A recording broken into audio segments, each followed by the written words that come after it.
Terrace, downtown, local 6, train to Brooklyn Bridge City Hall will arrive in 2 minutes. Yeah, good luck waiting for the 6th train. Hi, everybody. Peter Greenberg here with our global travel update for Friday, the 12th of December, coming to you from New York City, where it's very, very cold, but I hope you're having a great time wherever you happen to be. We have so much to talk about today in the news, so let's get right to it. Every time I think United States policy can't get any more crazy when it comes to travel, I get surprised again. It gets crazier. We've been watching for the last 8 months, foreign travel arrivals to the United States dropping significantly. And we're not just talking about tariffs and border wars and all sorts of, just anger. We've talked about this before. The Canadian travel at one point came down 44%, 34% from Germany, 38% from Denmark, 18% from the United Kingdom, even 15% from South Korea. And we could go on and on about that. The Trump administration apparently doubled down on erecting more barriers or fear. So first of all, they already instituted a $250 visa fee, assuming they're going to give you a visa. That rules out a lot of people coming who literally can't afford that. A family of 4, there's $1,000 right there. And assuming they give you a visa, they've also proposed that in order to allow you in, you'd have to put up a bond of up to $15,000 to guarantee that when your visa expired, you'd be returning home. Who's going to afford $15,000? But if you think that wasn't crazy enough, and by the way, the numbers dropped because of that, even though they haven't implemented the $15,000 bond, just the idea that they might, people are making other decisions and going other places. The revenue drop to the United States is over $25 billion in lost revenue that can never be recouped. And we're not just talking about airlines and hotels or theme parks. We're talking about restaurants, retail, you name it. But just when you thought it couldn't get any crazier, it just did. Earlier this week, the administration proposed for so many countries, including many of our allies, that should you get a visa and should they let you in, you now have to supply under this proposal 5 years, the last 5 years of your social media. Forgetting the issues that raises about privacy and freedom. Are we kidding? People are making their summer plans now. They're going to go somewhere else. Why would they put up with this? And we're already seeing it. World Cup. That's right. 2026, the year of the World Cup, in which 11 U.S. cities will be hosting the games. The numbers are dropping. You can be a fanatical soccer fan and you're still not going to come based on those barriers. And so we're seeing hotels in those cities for the dates of the games that should normally be at this point at about 80% already booked in the low double digits. Unheard of. Here's the irony. Yes, the World Cup's coming to North America. 11 U.S. cities are hosting the games, but they're also being hosted in Mexico and Canada, and those numbers are radically up.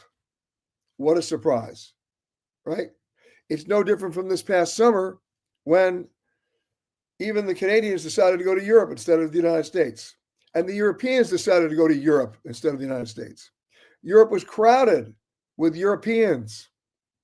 Now, speaking of where people decided to go in 2025, it was one hot summer in terms of the weather. Thank you, global warming. Guess what? The numbers are now in.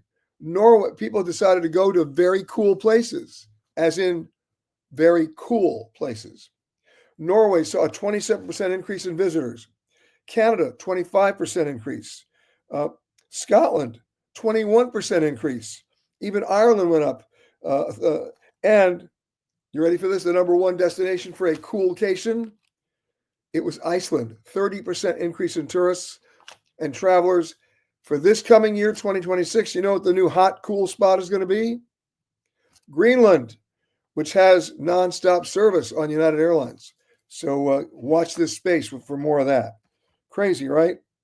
Okay. Now, I go back to a story. There's always some precedent here. I go back to a story that I covered a lot back in 2008. A musician named Dave Carroll. You may not remember him. I do.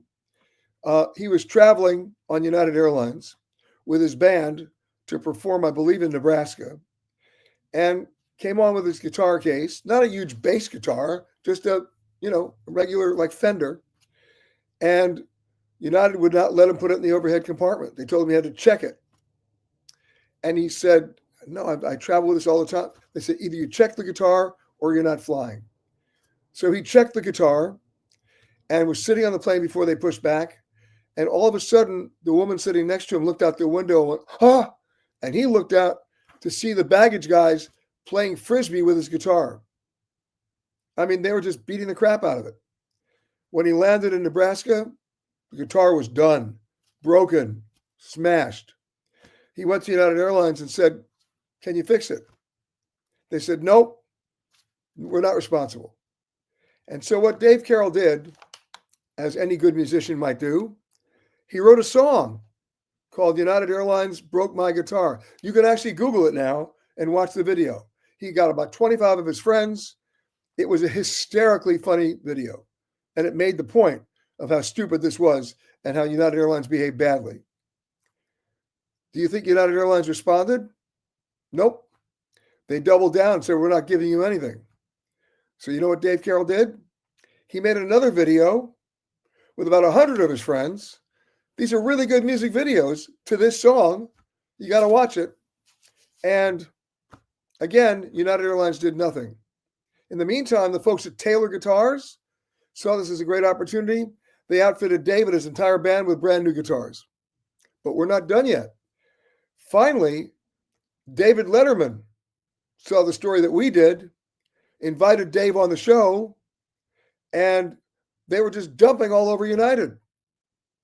Then what did United do?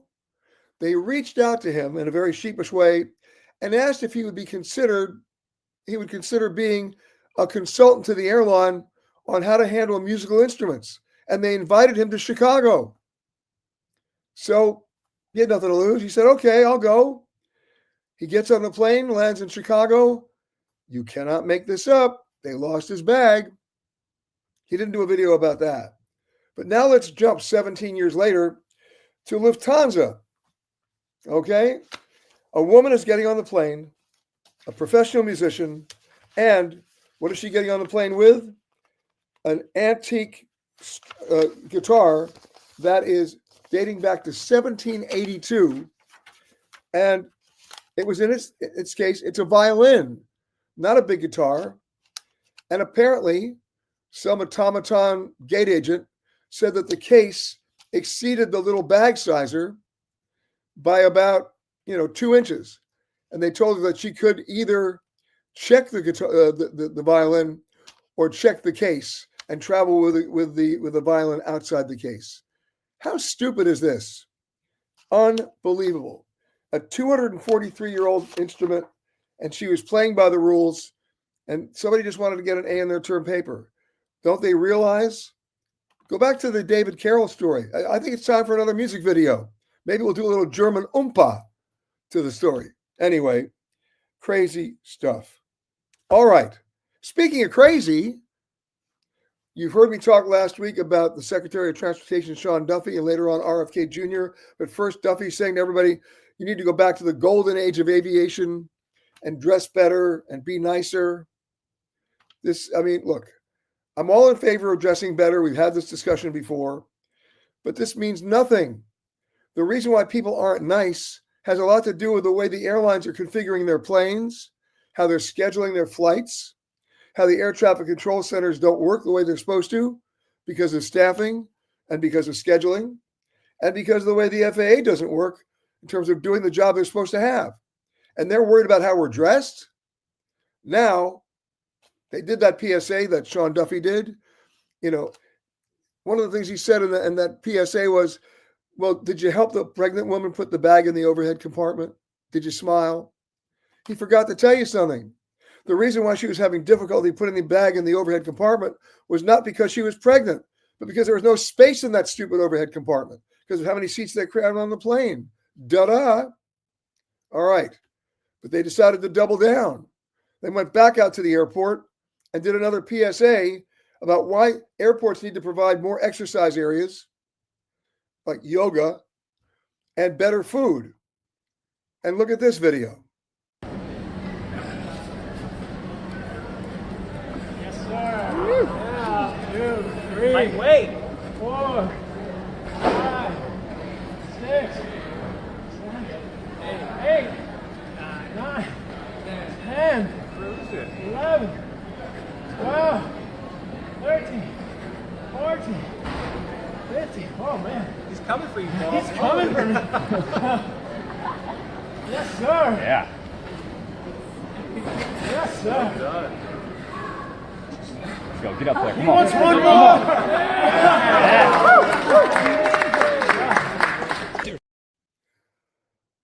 Are we impressed? So let me see if I get the logic here. They want us to wear a jacket and tie, and then they want us to undress at the airport and bring our yoga mat. You don't want to use their yoga mat. But here's the crazy thing. Let's go back to why we go to an airport in the first place. I don't get up in the morning getting excited to go to an airport. I get excited to get through an airport. The only reason I'm not going to the airport for fine dining. I'm not going to exercise. I'm not going for retail shopping or to entertain my friends. I'm going to the airport because, hey, wait for it. That's where the planes are. Or perhaps that's where the planes should be. Stop worrying about how we're dressed, what we're eating, or how we're exercising. And take all that extra food you're going to eat and all the exercise you're going to do and focus it on fixing the air traffic control system, fixing how you do on-time performance and operational reliability, and how you configure your airplanes, and hiring enough air traffic controllers to make it all work. You want me to be nice? You be smart. And stop focusing on how many pull-ups you can do. We're not impressed. I just thought I'd mention that. Okay. Speaking of not impressed with the FAA, everybody remember the big meltdown of Southwest Airlines back in 2022 when 2 million passengers were affected when the airline simply melted down? Well, to the airline's credit, Southwest Airlines did step up to the plate and compensated passengers for all sorts of out-of-pocket costs that they were not required to do, right? We're not just talking about hotels and food and meals and sometimes clothing or other forms of transportation like rental cars to get to where they needed to go. They also even paid for dog sitters and babysitters. Okay, they were also fined $140 million by the Biden Department of Transportation for that meltdown. Well, let's break it down. What did Southwest Airlines really pay? All right. Well, $72 million they claim went to pay for passenger compensation for all those things we talked about. $33 million went for mileage bonuses they gave to passengers as sort of like a consolation prize. God knows how they valued the mileage, but they were able to take off $33 million from that fine. And the last $35 million was supposed to be paid to the U.S. Treasury in 3 separate payments. Well, they made the first 2, and this week the Trump administration let them off the hook and waived the requirement for the last $11 million in payments. I have no idea why, but I will tell you what it means. The next time you see a story, and by the way, I reported on this on CBS News 4 years ago. The next time you see a story that the FAA has fined an airline for maintenance violations or schedule infractions, or the DOT has fined them for on-time performance, whatever, or in this case, the meltdown. Understand this. The fines are never paid in full. They're always mitigated down. So it's a big press release and a big press announcement. We got them. They're getting fined. And then 4 months later, they get a fraction of what they really owed. So for the airlines and Boeing as well, we're not talking about that, but we will, it becomes just the cost of doing business. What's the point of a $50 million fine when they only pay 2? The 2 becomes just a line item. It's a rounding error. If you don't have severe financial penalties and consequences for bad behavior, it's logical that bad behavior continues. So this week, they got off the hook. All right. Amazing, right? And by the way, Southwest Airlines, to their credit, did step up to the plate. They didn't have to. And what came out of that was a promise from the US DOT that we were going to get a clearly delineated airline passenger bill of rights. We never got it. We got a partial one towards the end of the Biden administration, which was then open for a 90-day period of review, which extended into the beginning of the Trump administration. And one of the first things the Trump administration did was kill it. We don't have any passenger rights. We have mission statements on airline websites of nice intentions, but nobody's being held to the fire. This is wrong. The European Union, way ahead of us on this.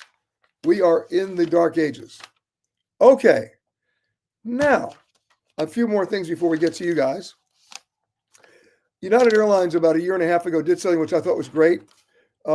They came up with a flight connector program that really did a good job, and it made a lot of sense. What was it?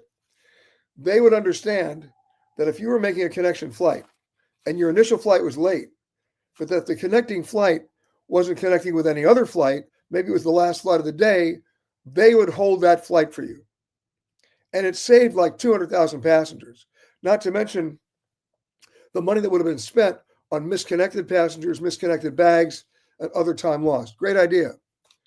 Now, American is doing one that is now was tested at DFW and now is being widespread, where if they know you're connecting on a flight and they know your first flight is late, in many cases, they'll hold that connecting flight. And they try this first at DFW, and then they'll text you to tell you how long they're going to hold the flight for. And the race starts. But at least you got a head start. And so hats off to American for doing that. All right.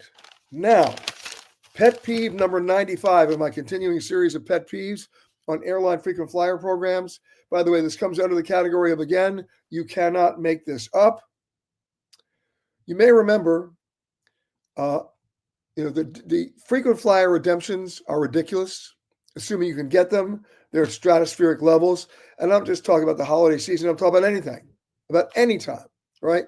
They've all gone to dynamic pricing, even with their frequent flyer programs. So you have no idea what's available, when it's going to be available. There are no more frequent flyer charts listing available flights. It's a crapshoot, right? Guess what? I thought I'd seen it all when I wanted to go from New York to Copenhagen, and I called Delta to see if they had any frequent flyer award seats available. They had none in coach. They had none in Delta Comfort. They had none in business class. They had one in Delta One.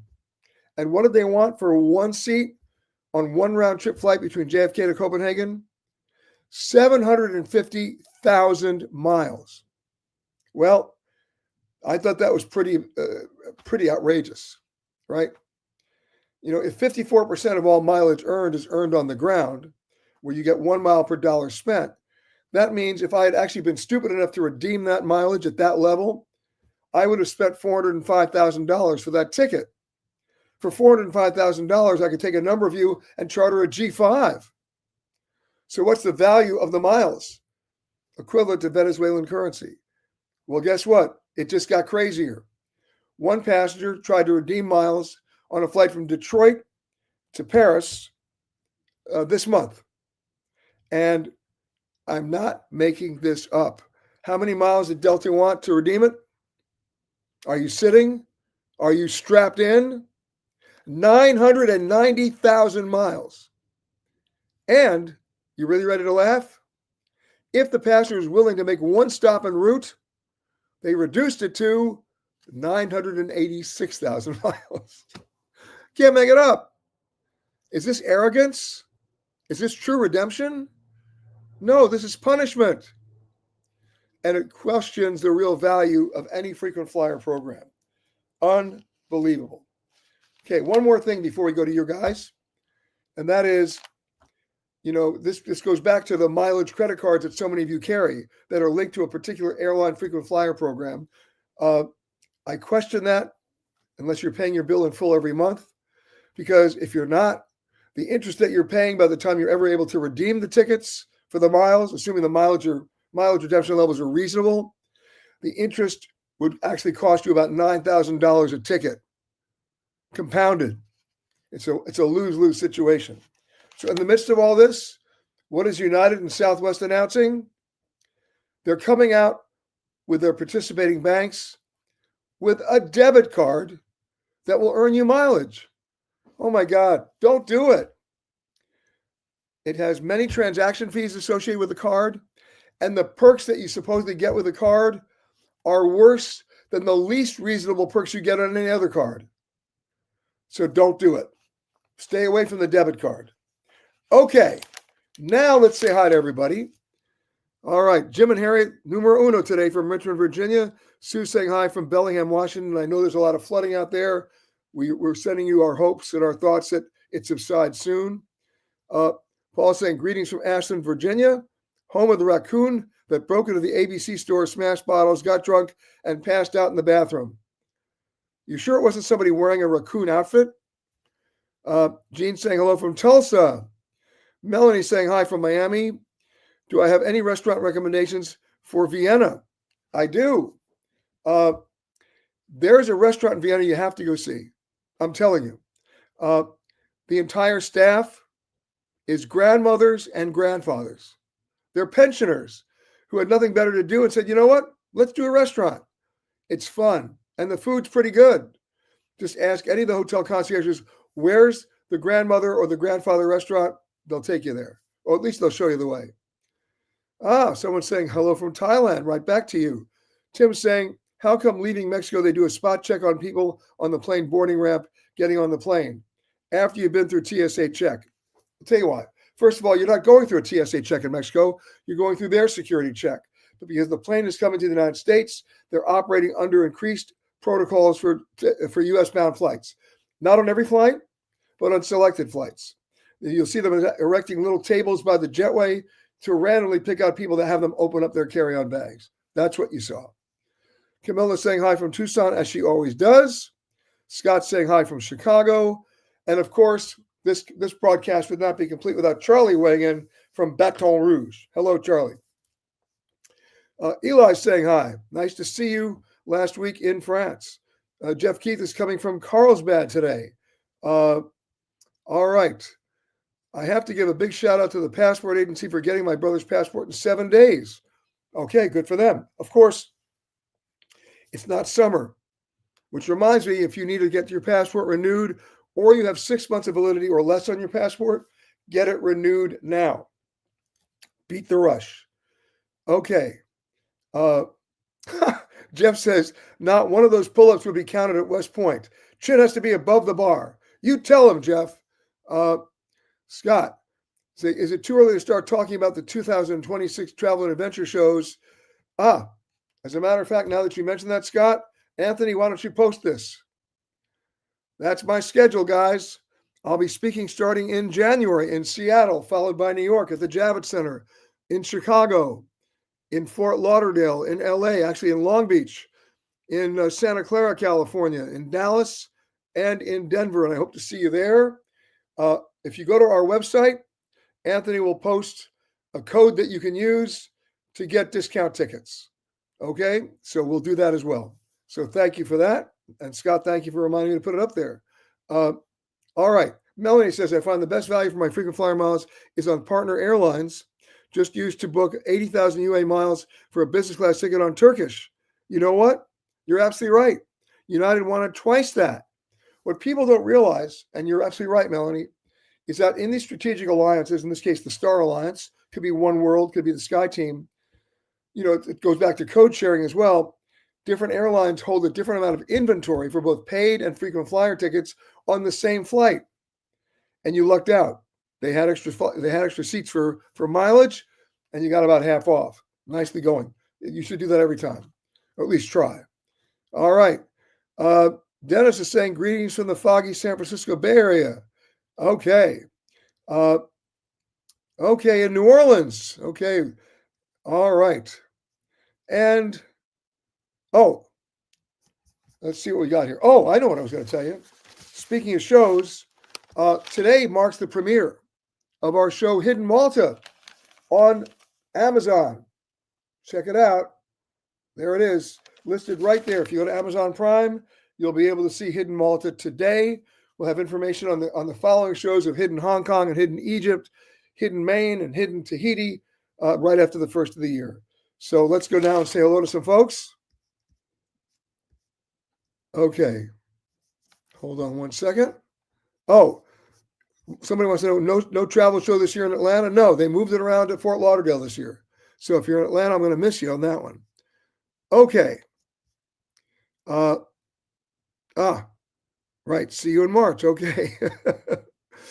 And very good on that. Now, a few other things while I got you guys. When the Secretary of Transportation talks to us about going back to the golden age of aviation, going back 40 years ago when people dressed better, we're able to find this in the vault. It's an ad from Alaska Airlines from 40 years ago. Now, before we run it, I want you to think when you watch it, were they talking about 40 years ago or were they talking about today, 40 years later? Roll the video. Have you ever wondered just what flying is coming to? Hi, I'm your talking ticket. Oh. Do you have baggage? Oh, yes. Hi, I'm your talking ticket. Do you have baggage? I don't have any baggage. Please enter the aircraft to the left. Hi, welcome aboard. Now let's adjust our seatbelts. Please put your seat back in the fully upright position. At Alaska Airlines, our people go out of their way to show you they're only human.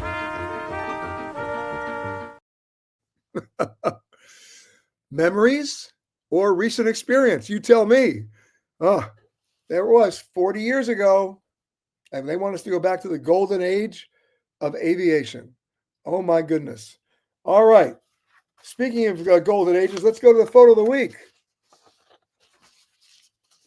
How much do we like this one? Isn't it great? Congratulations to Theodora Relos. And she writes, "It was raining when we left our hotel, took the bus, and walked up the mountain.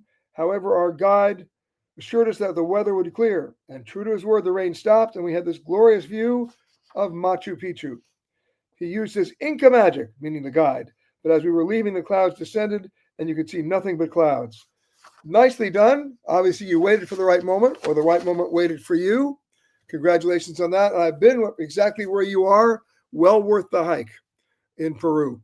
And if you like this picture and think it belongs up there with Teresa's and you think it's good, then send it to us. Photo contest at petergreenberg.com. And if we like it, it goes right up there as well.